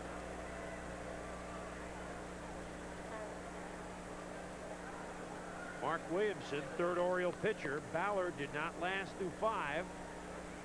Gave up 3 gopher balls. Leads the league now, giving up 9. Brian Holton then came on and hurt his leg. And here's Donnie Hill with a base hit. Angels in double figures in the hit column tonight. Yeah, we've talked about some of the players that Doug Rader's been able to get in the lineup because of various injuries. Donnie Hill being one of them. Last year, the bench did a pretty good job for California, as Donnie Hill shows us again, his base hit right up the middle, just out of the reach of Cal Ripken, who is the tallest shortstop in Major League Baseball. But they were calling the extra players last year for Doug Rader the Raiders of the Lost Art. And when Doug would lose a conversation with an umpire, it would be Raider of the Lost Argument. Devon White, Cal, keeps it himself over to first in time for the double play. So Donnie Hill is erased. 2 down in the California 7th. That'll bring up Chili Davis, who has a 2-run homer and a double. Later came around and scored a run to his credit, along with a ground out. Big night for him. No, it's seeing Cal there. He's a shortstop that maybe doesn't have the quickness of an Ozzie Smith, the acrobatic ability of Ozzie or Ozzie Guillen, but he knows how to play the hitters. He has good range. He's intelligent out there. He's a strong arm. And he's still a solid shortstop, even though many keep saying, well, someday the Orioles are going to have to move him over to third base and make him their third baseman. But he can still play as solid shortstop. Yeah, 2001 they can move over to third, so Gonzalez can get some work in at short. Chili tops one. Williamson can't get it. This could be tricky. Save. The footwork can't be handled by Williamson as Segui made the throw. Once Williamson missed the ball, that's a tough play to convert on. Yeah, once Williamson couldn't get to it, and you saw first baseman David Segui move over. If Williamson gets to it right there, he probably races Chili to the bag. But Segui doesn't make a bad play to get to it and turn and throw. His throw just takes Williamson off the bag enough that Chili Davis is able to pick up an infield base hit. So Chili with a single, double, and homer tonight. Good shot right there, too, and that's a dangerous play for a pitcher. You can see the foot of Williamson almost crossing that line, and many times you'll see a collision, or you'll see the runner step on the pitcher's ankle or foot, and a serious injury happens. Wally Joyner has aired it out tonight. Sharp single up the middle in the first. Leadoff homer, long one to right in the 4th. Walked his last time up in the 5th. 6-0 Angels. Bottom of the 7th in Anaheim. They have made a ruling, but I'm going to stick with my base hit. They've given David taken Segui, it back. They put up a hit first. Yeah, they've given David Segui an error. That's but terrible. When you move far to your right, you have to turn in the air and make a jump pass throw to a pitcher who is not on the bag, a moving target, so to speak. That's not an easy play. And Segui charged with an error, and he's saying to himself, they even score tough up here in the big leagues. Yeah.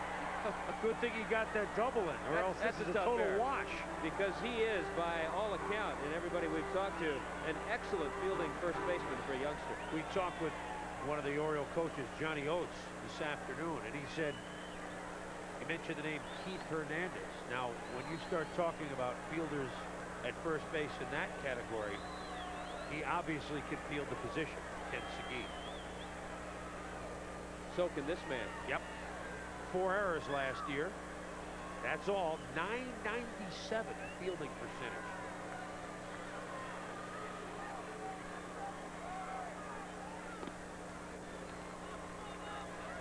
Three and one to Joyner.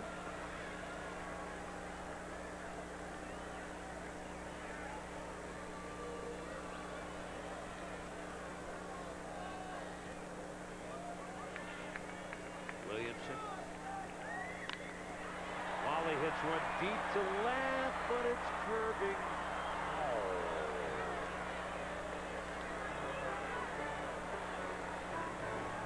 Wally's hit it all over.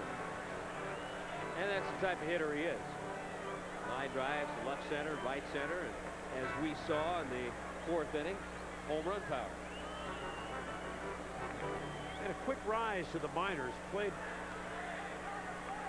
1 year in Waterbury when they were the Angels in the Eastern League.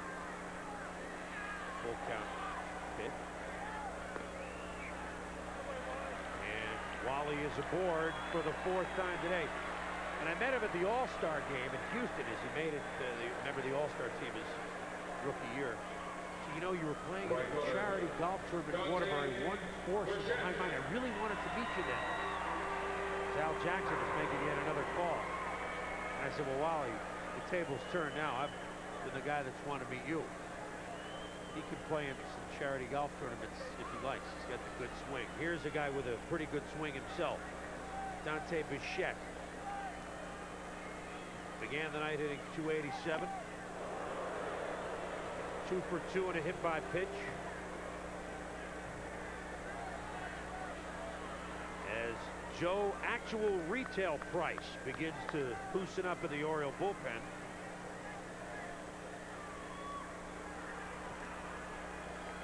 As the Angels want more. 6 runs on 10 hits. No runs, 3 hits for the Orioles.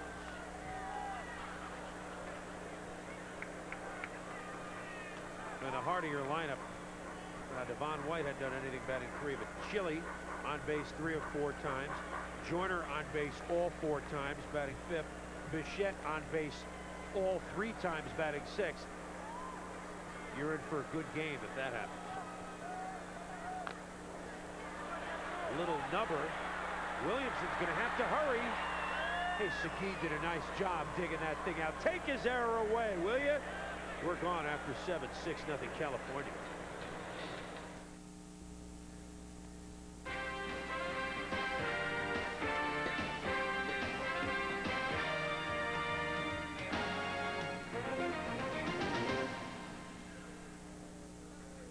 Back at Anaheim, and it's nice to know, Tommy Hutton, that maybe, just maybe, we have some pull, because that 10 has just been changed to 11. They've given the base hit and taken away the error from Segui. Nice work coming from a former first baseman. I expect no less of you. Well, you hate to see an error charged on a tough play, especially for a youngster who just came up. But even regardless of that, you don't take that into consideration. But he made a fine attempt, and not only is he happy, but picking up the base hit, Chili Davis, equally so.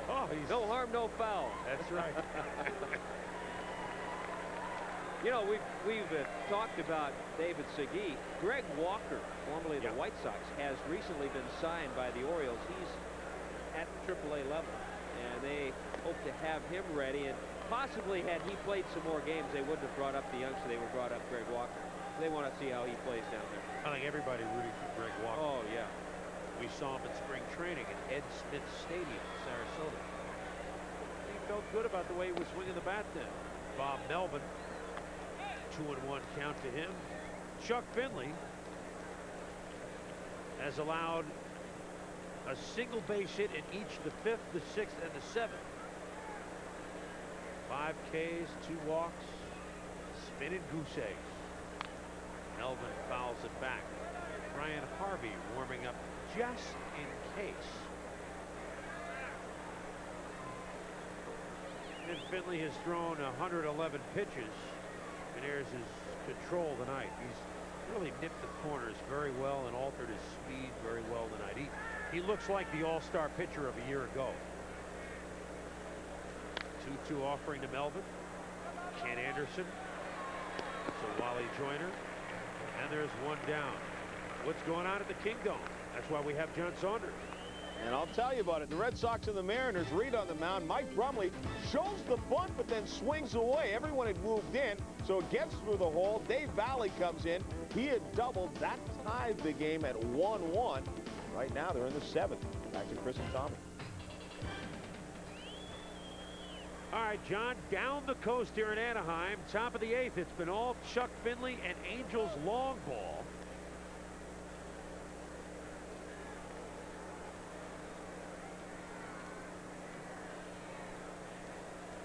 There's Rene Gonzalez, third baseman. Tries to get something going, hits one to left. Chili cans it. A can of chili instead of a can of corn. And there's 2 down. I think if Chuck Finley can cruise through an easy inning here. Saw the graphic 111 pitches. Depending how he feels, he'll talk things over with Doug Rader. They try to get the complete game out of it. If not, they have Brian Harvey ready to go. Brady Anderson went into left field when Phil Bradley hurt himself and is at bat in the 6th. This is Brady's first at bat tonight. Brady would like to get his hits in bunches. That's a groaner, I understand.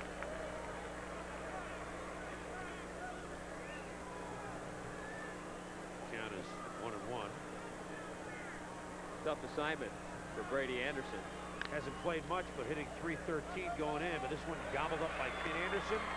Over to Joyner, and the Orioles are out in the top of the 8th. Chuck Finley cruising along.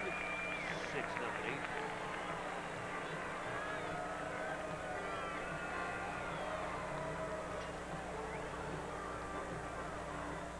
He's had 634 records that you can buy in the store. He would like a record appearance in the World Series.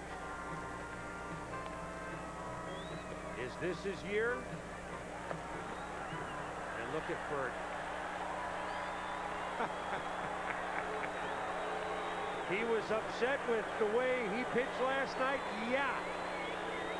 Nice to know that Bert Blyleven can come back after a tough loss. Good work, guys. Say goodbye to that pair of shoelaces.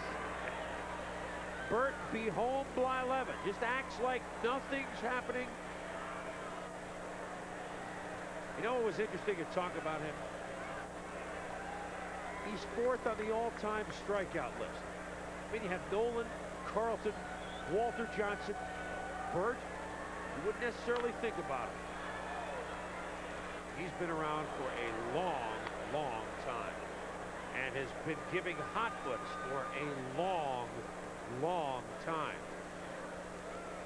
Lance Parrish against the new pitcher for the Orioles, lefty Joe Price.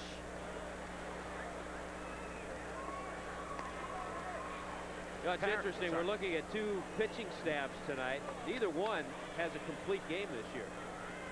All right, now obviously the only hope is for the Angels with Finley. Going out on another limb, aren't you? Going out on a limb on that one. Up top, 1-2. Lance Parrish, after missing the last 3 games, 0 for 3 tonight. A couple of fielders' choices and a fly ball to center. Like to get a base knock. Only he and Devon White have not, of the starters. Yeah, I'll take that back. Ricky Shue was 0 for 2, but most of the starters anyway, with at least a hit tonight. Chili and Wally Joyner, John Bichette have been on base just about every at bat.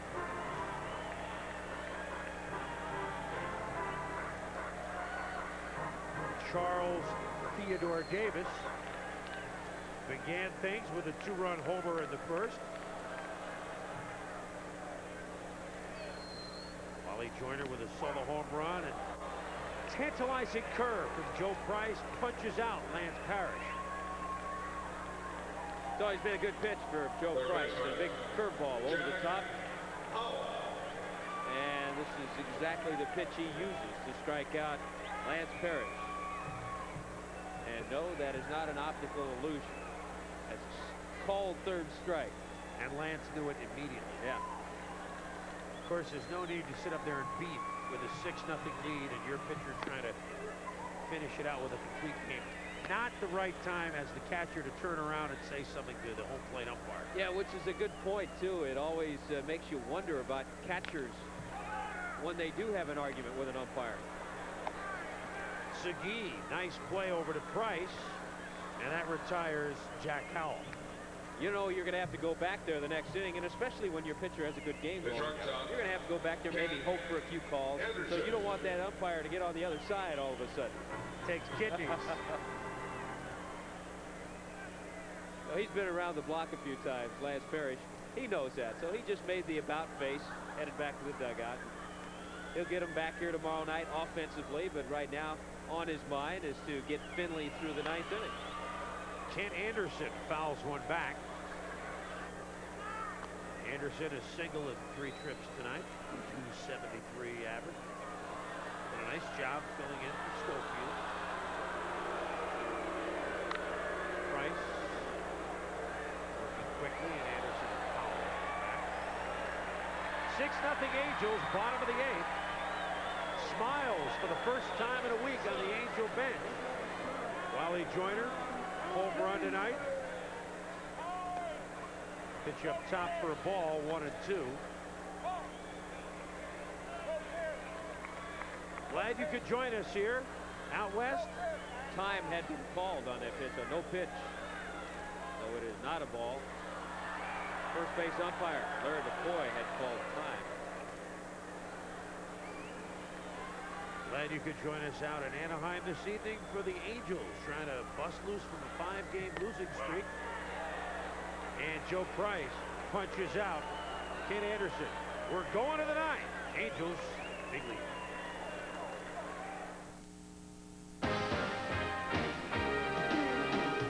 ESPN Baseball Tonight, brought to you by Bud Light. Everything else is just a light.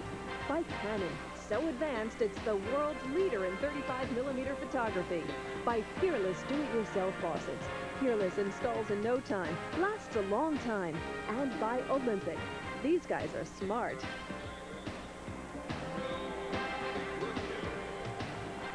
Back at Anaheim between innings, Frankie Valli in the Four Seasons. Let's hang on to what we've got.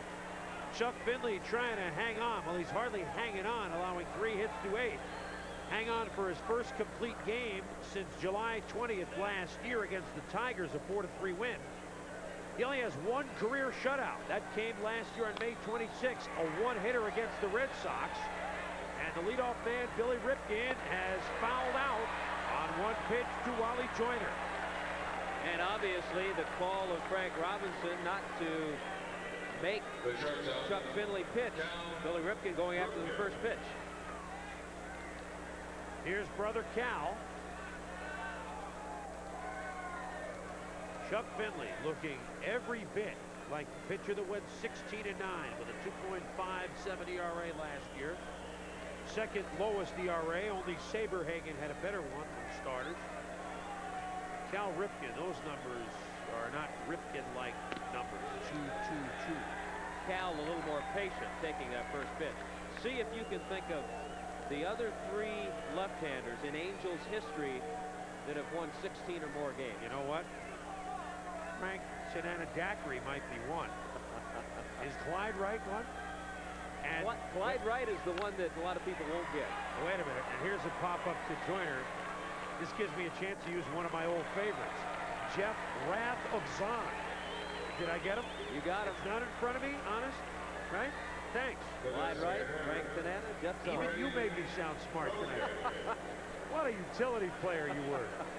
Still, you know, playing all roles, making the rookie play-by-play guy sound sharp. Randy Milligan, the last hope for the Orioles. They trail at 6-0. May 8th A big day in the pitching annals, a 1968 Catfish Hunter. Perfect game for Oakland against Minnesota. Carl Hubble, many years before, had a no-hitter on May 8th. Chuck Finley, not a no-hitter, had one into the 5th, but looking to nail down his second career shutout as the Angels are about to end a 5-game losing streak. Pitch up top, it's 2-1, 2-1. Sports Center on deck.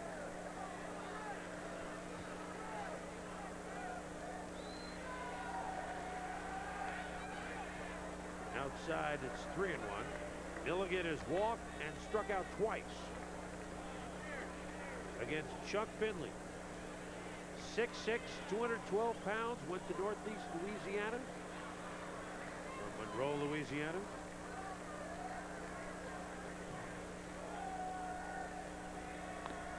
ERA of 2.03 as he loses Milligan going into the game. And so this will bust him below 2. Assuming that he gets out with a shutout or only 1 run.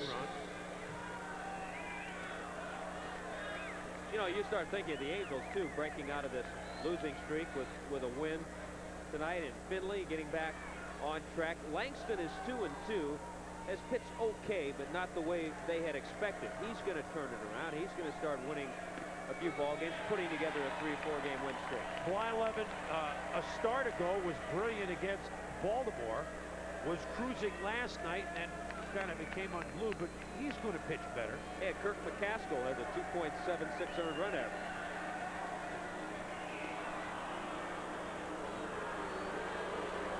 Brad Kaminsky, 1-1 count as a beach ball comes down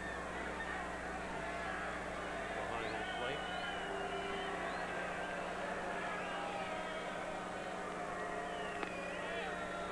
It's up top for a ball.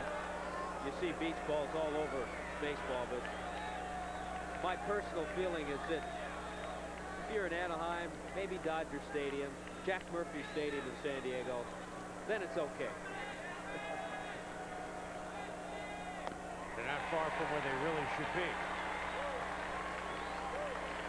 And we'll see some at Candlestick next week for the Mets and Giants. That's our Hotel California, where on Tuesday nights late, you can check out anytime you like, but you can never leave. 1 strike away. Chuck Finley. Strike 3 as Finley goes the route and shuts out the Baltimore Orioles 6-0. And the Angels snap their 5-game losing streak and some smiles for a change. Well, they broke out of things offensively with the 3 home runs, but that man right there, Chuck Finley, gave them what they needed. A complete game, 3-hit shutout for Finley. It's all over in Anaheim. The Angels win it 6-0. Sports Center coming up next. Let's send it back now to John Saunders.